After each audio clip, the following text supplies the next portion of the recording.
నమస్కారం, మీరు చూస్తోంది 9+ న్యూస్. నేను మీ అరుణ. అమెరికా అధ్యక్షుడు డొనాల్డ్ ట్రంప్ పరిస్థితి ఇప్పుడు సంక్షోభంలో పడింది. ఇరాన్తో యుద్ధం ద్వారా ప్రపంచానికి తన శక్తిని చూపించాలని భావించిన ట్రంప్ ఇప్పుడు అదే యుద్ధం వల్ల సొంత ప్రభుత్వంలోనే ఇబ్బందులు ఎదుర్కొంటున్నారు. అసలు వైట్ హౌస్లో ఏం జరుగుతోంది? పూర్తి వివరాలు ఈ వీడియోలో తెలుసుకుందాం.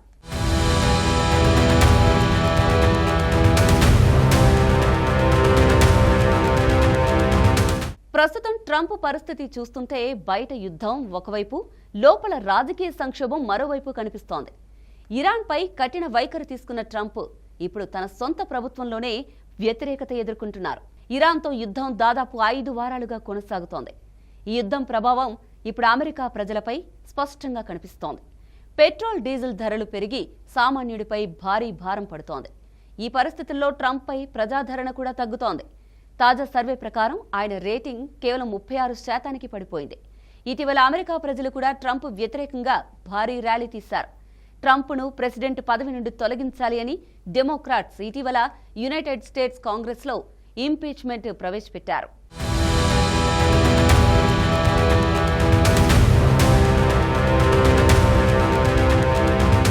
వైట్ హౌస్లో పరిస్థితి మరింత ఉద్రిక్తంగా మారుతోంది. అటార్నీ జనరల్ పామ్ బోండిని తొలగించడం, అలాగే మంత్రివర్గ మార్పులపై చర్యలు ప్రారంభమవ్వడం పరిస్థితి తీవ్రతను చూపిస్తున్నాయి. ట్రంప్కు తన సొంత కేబినెట్ నుంచే వ్యతిరేకత వస్తోంది. తులసి గబ్బార్డ్, హోవార్డ్ లుట్నిక్లపై ఆయన అసంతృప్తిగా ఉన్నట్లు సమాచారం. ఇది ప్రభుత్వంలో అంతర్గత విభేదాలు పెరుగుతున్న సంకేతంగా భావిస్తున్నారు. ఇలాంటి పరిస్థితుల్లో ట్రంప్ టార్గెటెడ్ మార్పుల ద్వారా ప్రభుత్వాన్ని చురుగ్గా చూపించాలని ప్రయత్నం చేస్తున్నారు. కానీ ఈ నిర్ణయాలు పరిస్థితిని మరింత సంక్లిష్టం చేస్తున్నాయని నిపుణులు అభిప్రాయపడుతున్నారు.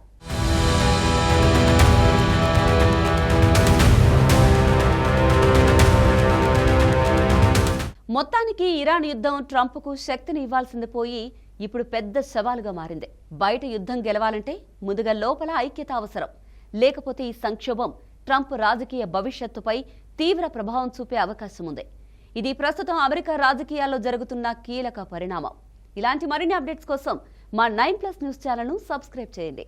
ఈ వీడియో మీకు నచ్చితే లైక్ చేయండి, షేర్ చేయండి.